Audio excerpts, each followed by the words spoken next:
بسم اللہ الرحمن الرحیم۔ میں ہوں آپ کا میزبان روحانی معالج حافظ محمد عثمان۔ آج آپ کی خدمت میں اعمال لے کر حاضر ہوا ہوں 14 رمضان المبارک کے۔ وہ میرے بہن بھائی جو سالوں سے کوشش کر رہے ہیں کہ اللہ ان کو اپنا گھر عطا فرما دے،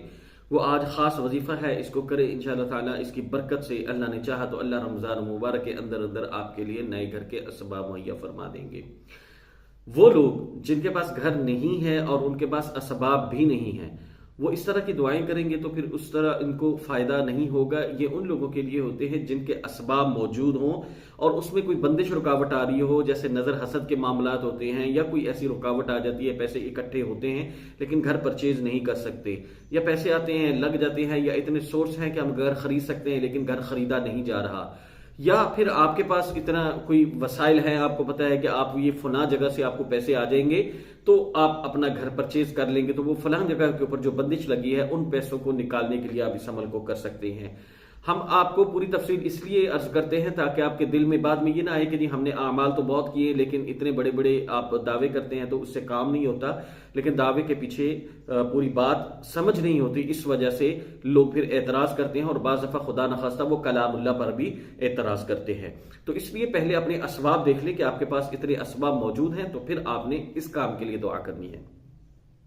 اس کے علاوہ رمضان المبارک کے بابرکت مہینے سے جیسے ہم نیکیوں کے کرنے کا ہمارا جذبہ بڑھتا ہے، اسی طرح گناہوں کو کم کرنے کا ہمارا جذبہ بھی ہونا چاہیے، اور ہم لوگ کوشش کرتے ہیں کہ ہمارا دل جو ہے وہ جس طرف مائل ہو اور ہم لوگ وہ کام کریں۔ اس کے لیے اگر آپ اپنے دل کی دنیا کو بدلنا چاہتے ہیں، دل کو نورانی کرنا چاہتے ہیں، اپنے جسم کو نورانی کرنا چاہتے ہیں، تو اس کے لیے آپ چلتے پھرتے اٹھتے بیٹھتے لا تعداد 2 دن 14 اور 15 تک آپ نے یہ اثر تک کرنا ہے۔ اس میں ذات کا ذکر آپ نے کرتے رہنا ہے، اور چلتے پھرتے اٹھتے بیٹھتے اس کو بس پاگل ہو جائے پڑھ کے، اللہ اللہ اللہ اللہ اللہ اللہ اللہ، دھیان بے دھیان، وضو بے وضو اس کو پڑھتے رہیں، اور بس دل پہ تصور کرتے رہیں کہ آپ اللہ کا نور جو ہے وہ آپ کے دل میں آ رہا ہے۔ جب اللہ کا نور آپ کے دل میں شامل ہو جائے گا تو پھر انشاءاللہ تعالی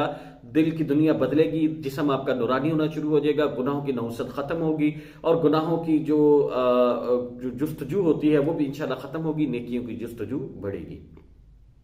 چلتے ہیں 14 رمضان مبارک کے اعمال کی طرف۔ اعمال کے لیے آپ نے نماز فجر کے بعد اول آخر 1 مرتبہ درود شریف اور 1 مرتبہ سورۃ یاسین شریف پڑھ کے آپ نے اللہ سے دعا کرنی ہے۔ پھر آپ نے اول آخر 3 مرتبہ درود شریف اور 21 مرتبہ آپ نے یہ آیت پڑھنی ہے، الا الذین تابوا واصلحوا وبینوا فاولئک اتوب علیہم وانا التواب الرحیم۔ اسی طرح نماز ظہر کے بعد اول آخر 1 مرتبہ درود شریف اور 1 مرتبہ سورۃ مزمل شریف، اس کے بعد اول آخر 3 مرتبہ درود شریف اور 21 مرتبہ آپ نے یہ دعا پڑھنی ہے، اللہم انی اعوذ بک من جہد البلاء ودرک الشقاء وسوء القضاء وشماتۃ الاعداء۔ پھر آپ نے نماز عصر کے بعد اول آخر 1 مرتبہ درود شریف اور 1 مرتبہ سورۃ النبأ عما یتساءلون 30ویں پارے کی پہلی سورت۔ اس کے بعد آپ نے اول آخر 3 مرتبہ درود شریف اور 11 مرتبہ یہ آپ نے دعا پڑھنی ہے، اللہم انی اعوذ بک من زوال نعمتک وتحویل عافیتک وفجاءۃ نقمتک وجمیع سخطک۔ اس کے بعد آپ نے